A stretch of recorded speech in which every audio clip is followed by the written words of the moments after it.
patriotic resentment that anybody would have if they saw tanks in their street from a foreign country, developed and developed and developed, and then turned into armed resistance eventually.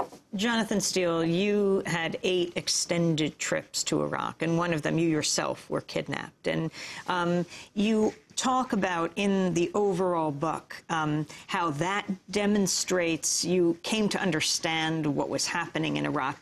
Talk about that terrifying experience of your own and what bigger story we can get from that. Well, I think that it was an experience that showed me you can't do normal reporting in Iraq.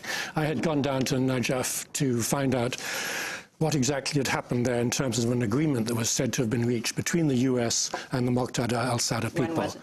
This was in July 2004. And so I talked to the Muqtada al-Sadr people, first of all, near the shrine in the central part of Najaf. Then I went to 2 US bases. Were you by yourself? I was with a translator and a driver, Iraqi translator and driver. I couldn't get into the US bases. They wouldn't let me in. I hadn't got a prior appointment. So I came back into town.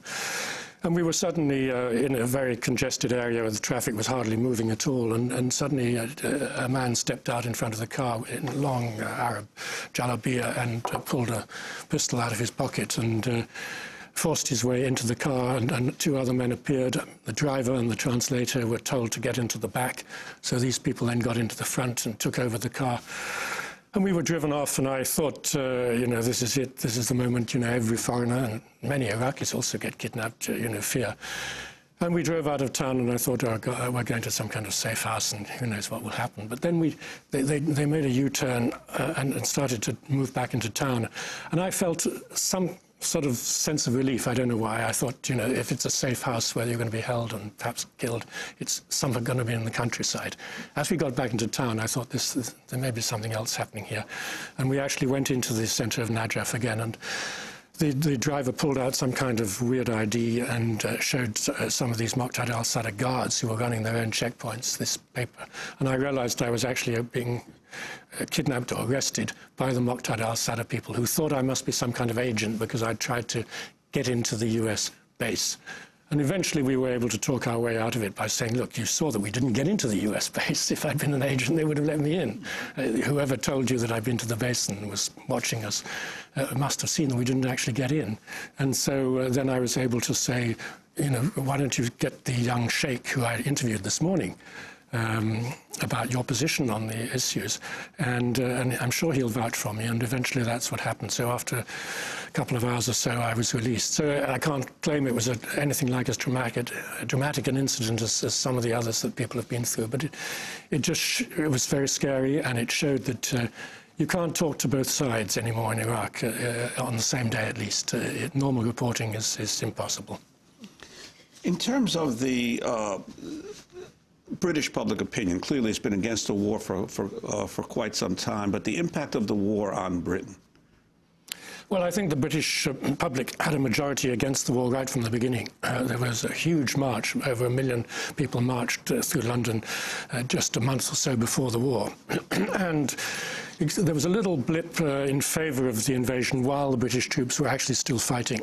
But as soon as the thing ended and the Saddam regime was toppled, then once again a majority felt time was up and the war was finished and people should bring the British troops home.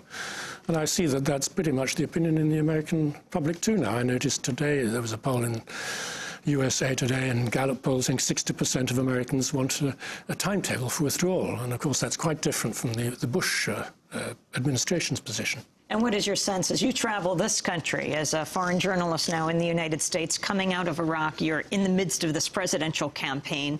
What do you see as the solution right now? Well, I think that's absolutely right. There has to be a timetable for withdrawal. And I think that would change the entire political dynamic in Iraq. I mean, once Iraqis realized that the Americans are on the way out, they would be able to concentrate on their own issues. And I hope that the forces for reintegration and for stability and for calm and for compromise would begin to gain strength over those that move towards disintegration. But the crucial thing, I think, is that I've already said that al-Qaeda is on the back foot now because the Sunni Arabs don't like it and their behavior. And I think once the Americans are known to be leaving, and there's evidence that it's not a trick, they really are beginning to pull out, Al-Qaeda's rationale, so-called rationale for being in Iraq, completely falls away. And I think it'll be much easier for Iraqis to say, look, one lot of foreigners are going, the Americans, and now you foreign jihadi militants from Saudi Arabia, Yemen, you go too, we don't need you. We have... Well, and increasingly, the Bush administration is trying to point the finger at Iran as the next, or as the looming threat, and its meddling in Iraq. Your sense of this new strategy of the Bush administration? Well, I think they're trying to blame everybody except themselves. First, there's a tendency to blame the Iraqis. It's all the Iraqis' fault. You know, we toppled Saddam. Why aren't they grateful to us? Why aren't they welcoming us? Why are they attacking us? Then it becomes, you know, why can't they get their act together? Why is their government so hopeless? And now they're shifting the attention to Iran and saying it's all Iran's fault. I mean, the fault is that the United States and Britain illegally invaded a country quite unnecessarily. And so the rate of killing now, you mentioned these figures at the beginning, the rate of killing annually is higher than it was in the 30 years of the Saddam regime dictatorship. So people are living much more uncertain lives. More people have been killed on an annual basis during these last 5 years than under the 30 years of Saddam. So the people like Tony Blair and Bush who say the great thing is we toppled Saddam, that is true, they did topple Saddam, but they have actually increased the rate of killing for Iraqis than that Saddam was doing. I want to thank you very much for being with us. Jonathan Steele, his book is Defeat, Why America and Britain Lost Iraq. And that does it for our broadcast. We'll be in Washington tomorrow, the National Labor College. You can follow the entire gavel-to-gavel coverage of the Winter Soldier hearings that we'll be covering on Free Speech TV, Channel 9415 of Dish Network, on the 5 Pacifica stations, and with audio and video streams. For more, you can go to ivaw.org. Democracy Now! Is produced by Mike Burke, Sharif Abdel-Quddus, Aaron Mata, Angelique Kamet, Jeffrey Hagerman, Steve Martinez, Nicole Salazar, Robbie Karen. A very happy birthday to Aaron Mate, Mike DeFilippo, Miguel Noguera, and Peter Curries are our engineers. Again, tomorrow we'll be broadcasting in Silver Spring from National Labor College. I'm Amy Goodman with Juan Gonzalez. Thanks for joining us.